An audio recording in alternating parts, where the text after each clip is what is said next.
10,000 लल्लू सेठ को दिए, उसका ब्याज काटा एडवांस में। अरे ऐसी 10-12 पार्टी मुझे मिल जाए ब्याज पर पैसे लेने के लिए है तो बात बन जाए भाई। मुझे अपनी शादी का खर्चा भी तो निकालना है।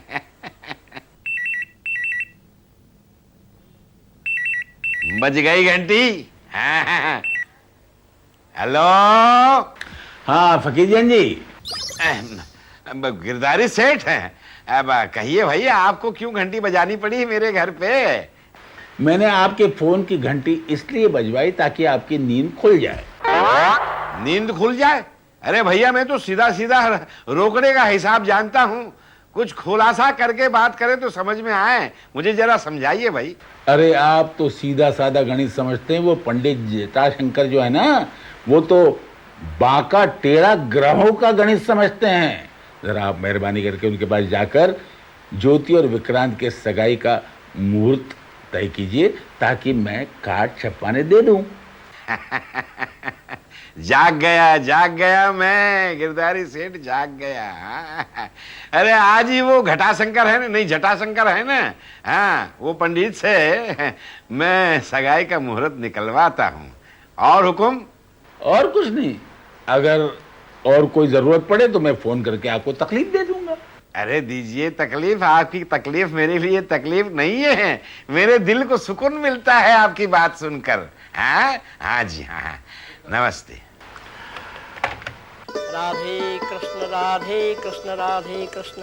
जय गणपति गजानन महाराज की जय, अम्बे मैया की जय, साईं बाबा की जय, भगवान भोलेनाथ की जय, सरस्वती मात की जय। हे भगवान भोलेनाथ, कई दिनों से कोई जजमान नहीं आया, जल्दी जजमान भेज दे, बड़ी कड़की लगी है। पंडित जी, प्रभु ने आपकी बात सुन ली है। नमस्ते नमस्ते फकीर चंद जी। आज आप मेरे द्वार पे, कहिए आपको अपनी खाता वही और चौपड़ों से फुर्सत कैसे मिली? अरे घटाशंकर जी। जटाशंकर जी। हाँ भाई, फुर्सत मिलती नहीं, फुर्सत निकालनी पड़ती है। अरे मैं तो रोकड़े का हिसाब रखता हूँ, लेकिन आप तो आसमान के 12 सितारों के हिसाब रखते हैं भाई। और ऐसी कुंडली बनाते हैं कि 12 खानों की भूल-भुलैया में सारी दुनिया घूमती रहती है। तो ठीक है फकीर चंद जी, ग्रहों की चाल से आज तक कोई नहीं बचा है। ग्रह राजा को रंक बना देते हैं और रंक को राजा बना देते हैं। मैं तो कहता हूँ कि ग्रहों के आगे बड़े बड़े सुरमा भी अपने घुटने टेक देते हैं। 100% सच बात कही आपने। अरे भाई, सामने हो तो उसको हम समझा भी सकते हैं, लेकिन सितारों की मार से कौन बचा सकता है? सो तो ठीक है फकीर चंद जी, मगर आप मुझे ये बताइए कि आज आपने मेरे घराने का कष्ट कैसे किया? अरे पंडित जी, बात ऐसी है ना कि मेरी बेटी है ना ज्योति, है वो गिरधारी सेठ का बेटा विक्रांत है ना, उसके साथ रिश्ता तय हो गया है। अभी क्या है कि सगाई के लिए एक अच्छा सा मुहूर्त निकाल के मुझे दे दीजिए। अरे बढ़िया से बढ़िया मुहूर्त अभी निकाल देते हैं। आइए आइए आइए आइए बैठिए। हाँ जी हाँ जी। अरे मैं अभी अच्छे से अच्छा मुहूर्त निकाल के देता हूँ। जी जी हाँ जी, बस आप इत्मीनान से बैठिए। यहाँ शनि की वक्र दृष्टि है, नहीं हो सकता। यहाँ राहु 8वें पे, ये भी नहीं हो सकता। यहाँ मंगल की दृष्टि है, नहीं। अरे पंडित जी, क्या ग्रह मेहरबान नहीं है? कुछ जमाइए, अच्छा सा मुहूर्त निकाल के दे दीजिए ना। ठहरिए फकीर चंद जी, अपने हाथों में थोड़े ही है, करने दीजिए मुझे जरा।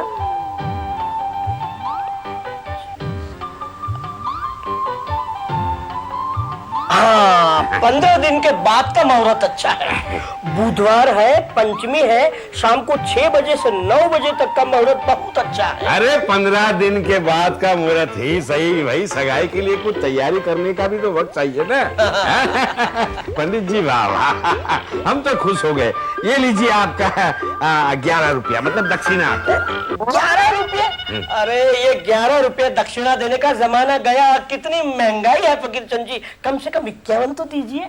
अरे महंगाई खाली आप ही को लगती है, मुझे क्या नहीं लगती है? हैं, जिस दुनिया में आप रहते हैं उसी दुनिया में मैं रहता हूँ। जैसी महंगाई आपके लिए वैसी ही महंगाई मेरे लिए। ठीक है भैया, आपको बातों में आज तक कोई जीत सका है भला तो मैं जीतूंगा। है?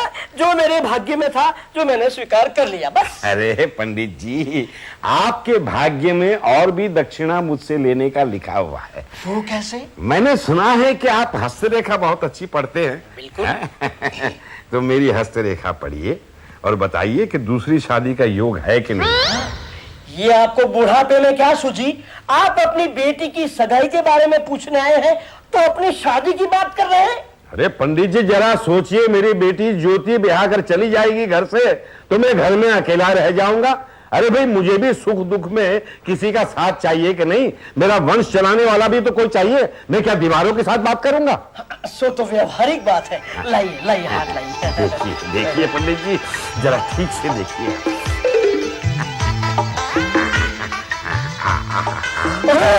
फकीर चंद जी, आप तो बड़े भाग्यशाली हैं। क्यों क्यों क्यों क्यों? आपके भाग्य में 2 नहीं बल्कि 3 शादी है। तो दूसरी वाली भी मर जाएगी।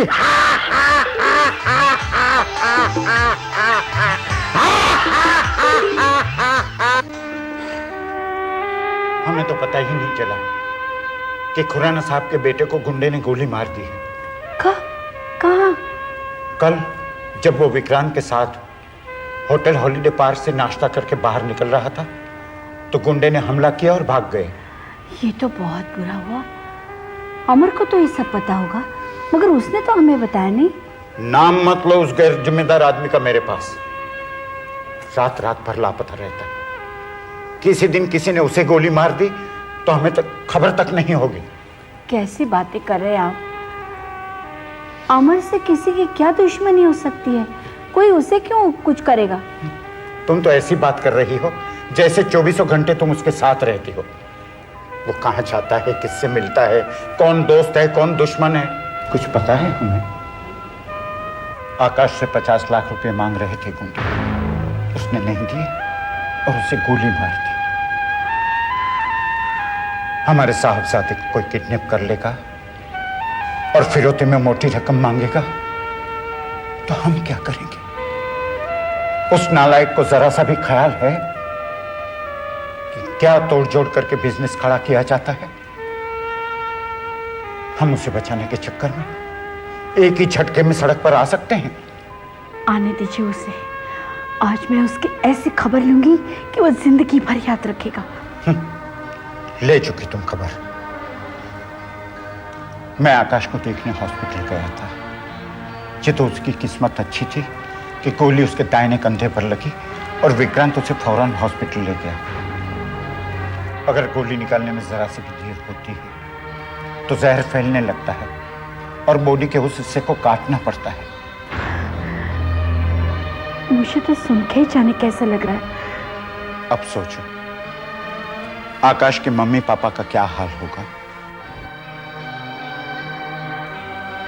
मैं मिला था उनसे, दोनों काफी टूट चुके हैं। हाँ, वो तो टूट चुके होंगे। एक ही तो बेटा था उनका। क्या क्या सपने देखे होंगे उन्होंने उसके लिए, क्या क्या उम्मीदें होंगी उनकी। खुराना साहब तो इतने निराश हो चुके हैं कि अपना बिजनेस वाइंड अप करने का फैसला कर चुके हैं।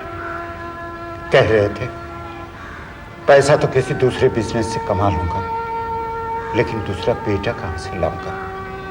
हाँ, औलाद ही नहीं तो रुपयों का क्या करेंगे। और इसी सेंटिमेंट्स को पेश कर रहे हैं हमारे साहबजादे। हम ही मजबूर हैं कि उसे कुछ कह नहीं सकते। आप एक बार उसे समझा लीजिए। अरे वो नजर आए तो समझाओ ना। कितने दिनों से शक्ल नहीं देखी उसकी, कैसे समझाऊंगा?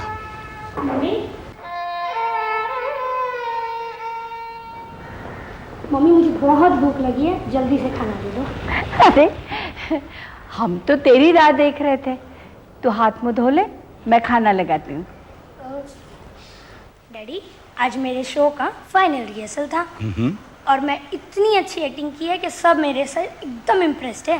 अरे भाई, वो तो होना ही था। महारानी को कोई नाराज कर सकता है भला? और कल हाँ। 7 बजे मेरा शो है, आपको याद है ना? और आप दोनों को साथ में आना है। हाँ याद है, इसलिए तो मैंने कल के सारे अपॉइंटमेंट्स कैंसिल कर दिए हैं। देख लेना, फर्स्ट प्राइज तो मैं ही लाऊंगी। गुड लक, बेस्ट विशेष। Thank you. और जल्दी चलिए, मुझे बहुत भूख लगी है। चलिए चलिए। चलो बेटा, चलो।